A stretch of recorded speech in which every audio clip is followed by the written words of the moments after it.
What's up, everybody? This is D from Brooklyn with another happy video update. Those videos that try to help you realize that you too can do what you don't think you can do, and that's create a self-contained and self-sufficient ecosystem in your own home. Whether you have a house, an apartment, big space, little space, you too can do it. That's what these videos are all about. From this moment on, you will now be known as Sharkbait. Sharkbait! Ooh ha ha! Welcome, brother Sharkbait. Sharkbait! Ooh ha ha! Enough with the Sharkbait. Sharkbait! Ooh, but. And here we are at the container pond. My 70-gallon horse trough, 6 foot by 2 foot tub is about 1.5 feet deep. And I'm out here in the backyard and I am feeding the babies. As you can see, there is a heck of a lot of growth in here. I've actually removed a ton of floating plants, as well as some kabamba and some sage that I had mixed in there, and a little algae, just so that I can get a good view of the surface area of the fish. Let's go take a look. Dudes and dudettes, let me tell you, when you have fish outside and just kind of taking care of themselves and living in their own little happy place with the changing weather and the change of the seasons, you never really know what you're going to get until you get it. And for the last couple of years, I've been breeding and keeping paradise fish. Well, I just happened to see some pretty mature fry paradise fish that I have completely overlooked. They look like they're about a month to 2 months old. They have their defined patterns. And I also see some blood red, like sunset swordtails in here, which are also of decent size. There is one of the paradise fish there. I don't think you can probably see them because they're moving so fast. What I'm going to do is just give you a brief overview of the tub. For those of you that have not seen the videos before, click the subscribe button, because this is a channel all about just kind of not so much DIY, but you can do it type videos. Kind of build that confidence, help people realize their own capabilities and what we can do in small spaces as well as larger spaces. So let me fall back. 6 foot trough. Like I said, 6 foot. I've had this for about 5 years, if I'm not mistaken.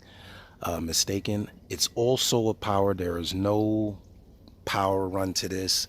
It is actually every year run by my solar powered water pumps. I have 2 of the 3 running. I didn't find the 3rd solar panel until later in the season, and all that does is just oxygenate the water and kind of create some movement.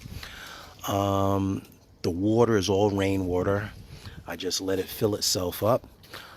If you're thinking of doing this with a smaller tub or a tub of any size, I have an overflow here. Let me give you a look at that. This overflow leads to one of my refill buckets, which I use for water changes in my house. Straight up rainwater, great for killifish, as I actually managed to breed my Fundulopunchax killifish with the water change water instead of trying to treat the home water. So really great tip right there for just reusing what the Lord above has given us to use. Screen top, this is chicken wire with a mesh on top of it. I'm gonna have to replace this because it's seen quite a few seasons and it's starting to, the wood is actually what I'm having a problem with. The wood is actually, since it's out throughout the weather, kind of breaking down. So that's just 1 by 1, just to keep the birds and animals from falling in there. I do have a fantail goldfish. I never kept goldfish outside, and I thought, hey, this year let me just try something different. I'm trying to give you the footage without overshadowing it, so I'm going to hold the extender over the tub so you can get a closer look at the fish. You may lose my voice a little bit, but you can see the colors are absolutely vibrant. You may see the one of the paradise parents swim by. There's a goldfish over there, and I'm just amazed at how much life can take place in a little tub, and you won't see it until the end of the season. I got a whole bunch of white clouds in here as well. might see a better look right there. White clouds. I have a mix of fancy swordtail and a sunset swordtail. So I don't know how the fry are gonna come out, but they are really bright, like tangerine orange. And I just saw my first of the, there's one of the parent paradise fish right there. Beautiful long trailers. The fins absolutely magnificent when you raise them outside. And I can only attribute that to them feeding off of natural larvae out here. Usually I treat this with like a mosquito pellet to keep it from outbreaking with mosquito larvae, but all of copepods and natural living fauna, they feed off of this algae. You know, in the house this would drive you nuts. I just toss it. But it is absolutely great for feeding the fry as well as hiding the fry. You get much more fry outside with all of this space than you do inside. There's one of the baby paradise just went by. There's the goldfish, a whole bunch of white clouds. There's Papa right there in all this magnificence. Trying not to overshadow the camera. I'm just gonna do like this, and it usually comes up when I do that because they're so curious. They're absolutely not afraid of me out here. And just what a beautiful experiment. You can try this in your own home with a Rubbermaid tub. Matter of fact, let me show you one. There's one of the Rubbermaid containers, same thing. I didn't get any fish in there this year. I'm gonna probably just clear that out because I didn't get the opportunity with everything being so crazy this year. I really didn't give these guys a lot of attention other than to seed them with a little bit of plant life, and look how it completely took over those tubs. I am going to drain those in the winter so that they don't get beat up, and also have a heck of a lot of oregano growing in here. Some mint, some basil. Smells absolutely gorgeous out here. I can't even explain it, but the ooh, wow, now I smell good. I have some thyme right here, hard to see, but in the little greenhouse, the plastic is just about broken down, so I'm gonna have to do something with that.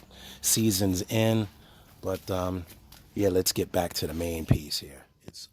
It's always hard to do this with one hand, but I'm gonna take some of my Tetra flake here. I'll give you a shot of what I've been feeding them. I feed them a variety of flakes.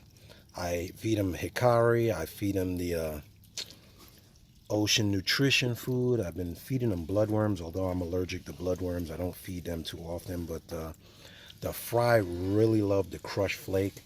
And to get them to come up, I'm gonna dip some flake in here, get them over here so you can get a look, and I'm gonna stand back so you can get a look at the guys there. And the paradise, little paradiselets should probably come up really quick. They are not shy at all. You can see the colors are absolutely splendid. Yeah, I said splendid. Goldfish feeds off the bottom, but beautiful fish. I'm going to have to start trying to catch some of these guys soon and bring them in. There's one of the paradise fry right there, if you can see him. Really pretty fish and pretty good size, so he's got to be at least 2 to 3 months old, probably about 2 months old. And they grow really fast. There's another one right there. They grow really fast outside because they're just eating all day. Somebody asked me about paradise fish a while back while I was just getting the first hatchlings out. So now they're at a age where I can probably trade or sell or, you know, exchange them with other hobbyists. But really beautiful fish. You can see the parents are like, look at the trailers on that guy. The goldfish too. Bringing them in really sucks because I end up with so many fish. I usually donate quite a few of them to my local school. They have a marine lab and a veterinary science division, which has about 30 or 40 tanks. So a lot of these guys will go in and live a happy life where the kids will learn about fish and how to take care of them and learn about the nitrogen cycle and hydroponics. And look at this guy right here. Hopefully you can get a good shot of these dudes. Really pretty fish, and I got quite a few of them, as well as all the plants. And like I said, I'm not doing anything but letting life find its way. I don't even feed these guys every day. This is kind of a treat to get them out so I can see them. They feed off of all the fauna and natural plant life. I do supplement with the flake just to make sure they have a balanced diet here. And the goldfish, if you ever had goldfish, you know they would absolutely munch on plants, but he's got no lack of food here. There's no way. I had 2 of them, and one of them died probably a few days after I put him in for whatever reason. Hard to tell with goldfish.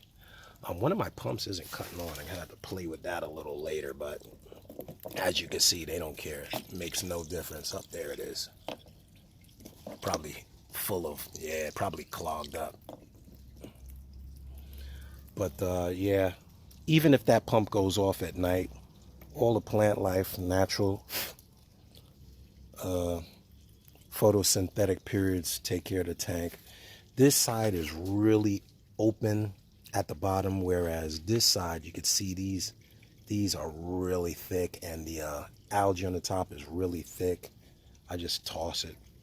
These plants have long root systems. You wouldn't think that the root systems are as long as they are, but perfect for raising fry. So